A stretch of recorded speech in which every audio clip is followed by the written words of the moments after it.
Lakini kwa operation ambayo mimi nimeifanya kutoka Singida maka nipita Manyoni, kuna watu kama 6 tumewafungia leseni, lakini wengine wamefutiwa madaraja kama watu 12.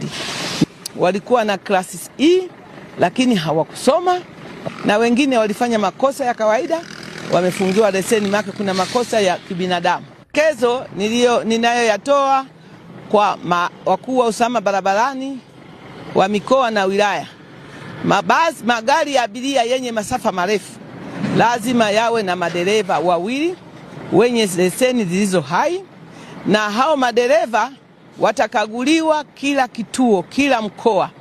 Lakini nikiri kwamba tumekwisha pokea maelekezo ya kusimamia sheria za usalama barabarani. Zoezi liko sawa kwa ajili ya usalama wetu pia na raia wengine wanaosafiri kwa kutumia vyombo vya moto. Askari wa Singida kwa mimi naona wako sawa.